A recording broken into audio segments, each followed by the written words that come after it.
My family had a party without me. After telling me it was canceled, I didn't argue, I got even. It started with a group text, one of those messages my mom sends with too many emojis and not enough punctuation.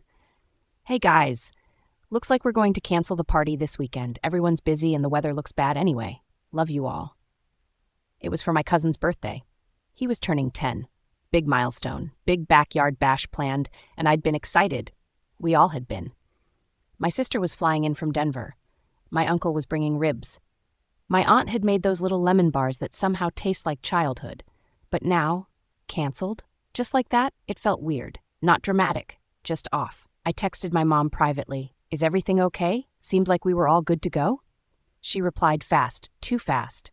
Just too many moving pieces. We'll reschedule soon. That was it, and I believed her. Because that's what we do, right? We believe our moms. We give them the benefit of the doubt even when something tightens in our gut and tells us not to. But I couldn't shake the feeling. So on the day of the party, what was supposed to be the party, I took a drive, just to pass by, just to see.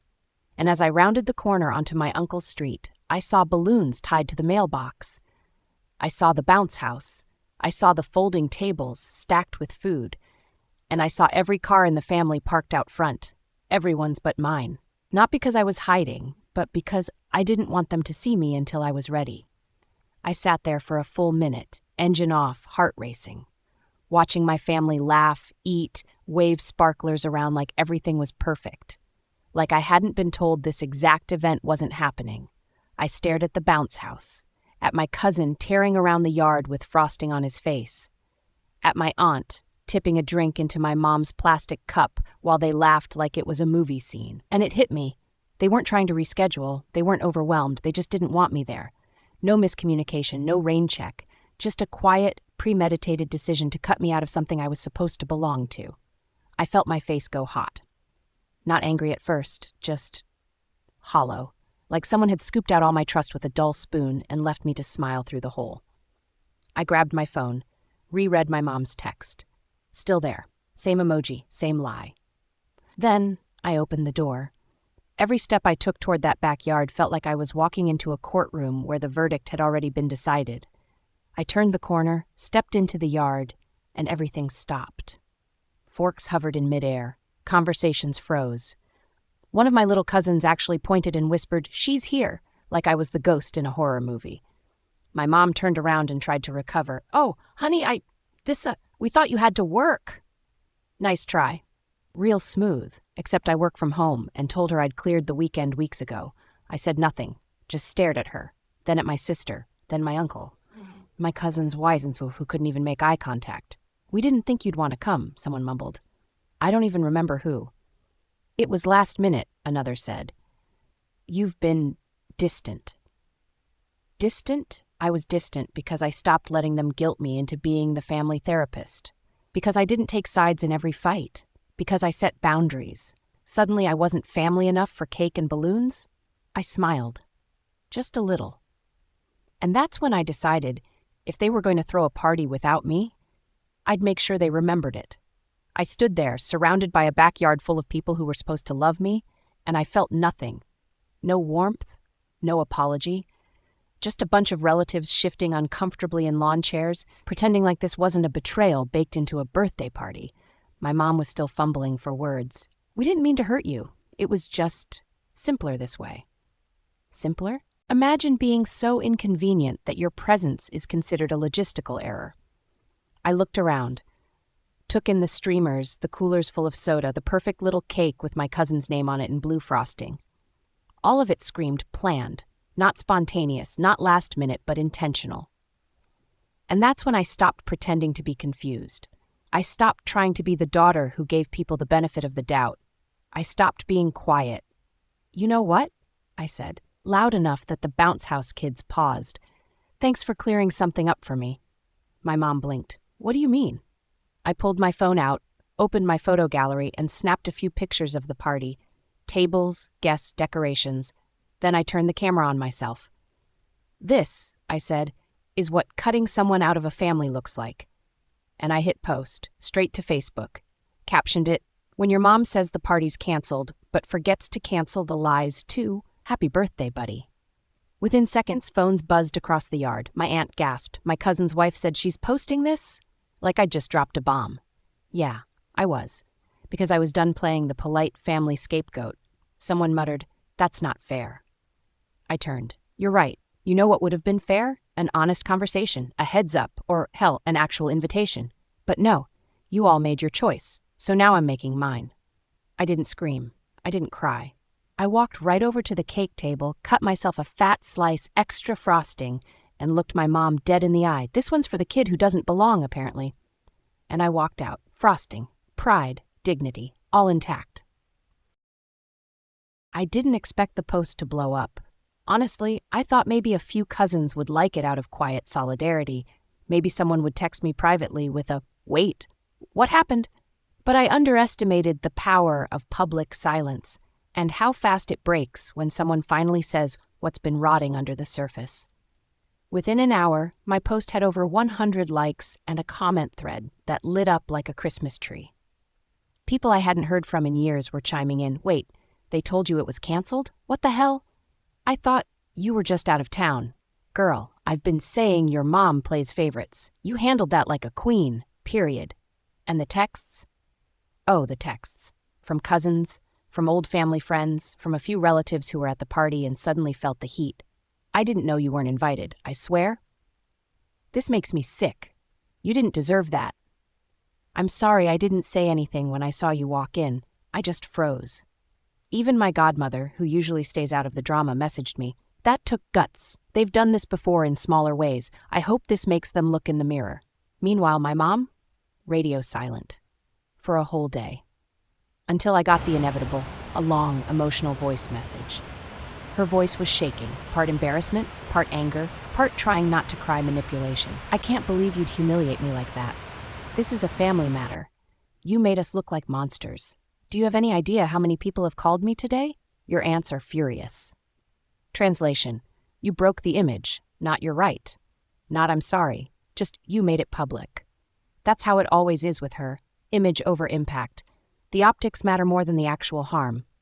I didn't respond. Instead, I updated the caption on the post. "Don't worry, this wasn't about revenge, it was about truth. If telling the truth makes people uncomfortable, it should." Because here's what I learned. You can only be quiet for so long before your silence starts to look like consent. And I don't consent to being the family punchline anymore. A few days passed. The online buzz started to cool down, but the tension in the family was still very much alive.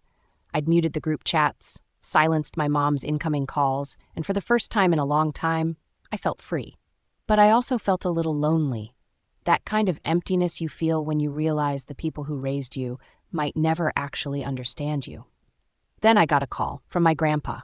Now, listen, my grandpa is old school, Vietnam vet, eats dinner at 5, wears socks with sandals, never gets involved in family drama, and usually just makes jokes to avoid anything emotional. But when I picked up, he said something that floored me. "I saw your post. Read it 3 times. Silence on the line. I was bracing for a lecture. Instead, "You were right." I almost dropped my phone. "I don't like how they've treated you for years. Your mother's always played favorites, and your sister never had to lift a damn finger. And you? You kept your mouth shut and kept showing up. But you don't owe them silence. Not anymore." It was like hearing validation from a part of the family tree I thought had gone completely hollow. "I just want you to know. I'm proud of you. You didn't ruin the party. They did." And then, classic grandpa fashion. "Also, next time you want to shake things up, warn me so I can pop some popcorn first." I laughed for real for the first time all week. After we hung up, I thought about everything he said. It stuck with me, not just because he took my side, but because he saw me. Not as the dramatic one, not the overreactor, just me. Later that night, I got an email from my mom. Subject line, "Let's talk, just us." Inside, a whole essay, claiming she never meant to exclude me, that she didn't realize I'd feel so hurt, that it wasn't malicious, it was just easier without the risk of a scene. A scene. Like I'm a liability to her Pinterest-perfect party planning. She said she wants to fix this, but still didn't take responsibility. She just wanted it gone. Wanted the fire put out so she could sweep the ashes under the rug and go back to pretending nothing ever happened. But here's the thing. I'm not interested in pretend apologies anymore. If she can't name what she did, then I don't need to be in the room while she tries to convince herself she didn't do it. It took me 2 days to write the email. Not because I didn't know what to say, but because I wanted to make sure I didn't say it like her. No dramatics, no manipulations, no rewriting history. Just the truth, clear and sharp like broken glass, the kind you can't step over without bleeding. I opened my laptop, pulled up her message again, and hit reply. Here's what I wrote. Subject, let's talk. Just us. Hi, Mom. I've read your message a few times now, and I appreciate that you're finally reaching out. But I want to be honest with you in a way I don't think I ever have. You didn't forget to invite me. You didn't cancel the party by accident. You chose to lie, and you chose to leave me out. Maybe you thought it was easier. Maybe you thought I'd make things awkward.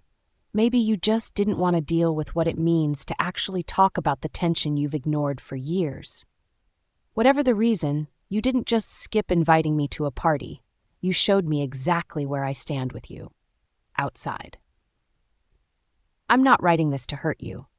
I'm writing it because I've spent most of my life trying to keep the peace while being treated like a side character in my own family.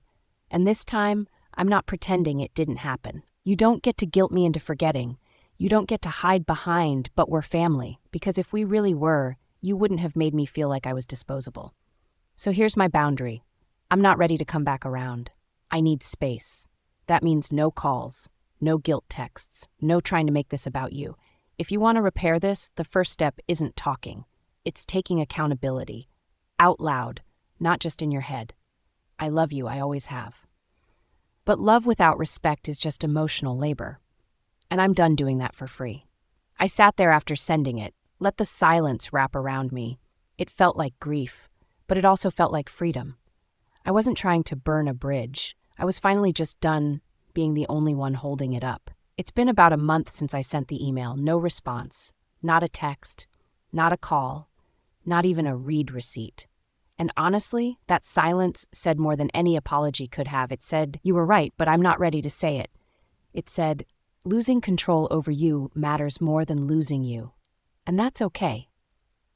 Because this story, it stopped being about my mom the moment I chose myself. I don't regret showing up to that party. I don't regret taking the slice of cake. I don't regret posting what I posted. What I do regret is all the years I spent shrinking myself down so they could feel comfortable towering over me. All the birthdays, holidays, and random Tuesdays where I accepted their bare minimum and called it love. But I'm not bitter. Not anymore.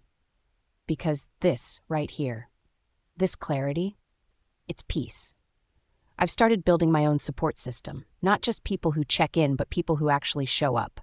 A friend who dropped off soup when I had the flu, a coworker who saw the post and said, you handled that with class. I wish I'd done the same with my family. Even my grandpa checks in every few days now. He told me he's proud of the woman I'm becoming. Said I remind him of my grandma when she was younger, tough, but not mean, brave, but not reckless. I like that.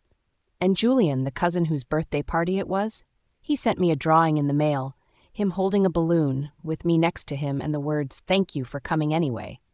He's 10, and he gets it more than the adults do. As for my mom, maybe she'll come around one day. Maybe she won't. But she'll never again be able to say, I didn't know how you felt. Because now she does. So do all of them. And me, I'm already moving on. Because the party didn't break me. The lie didn't destroy me. It freed me. Now I know. Sometimes the real celebration starts the moment you leave the ones who never really wanted you there in the first place. And this time, I'm not walking away with cake. I'm walking away with my damn self-respect. Tell us in the comments, what would you do in her situation and what you don't? We read every comment. And don't forget to subscribe and hit the bell so you never miss a new episode. Take care of yourself, and we'll see you in the next video.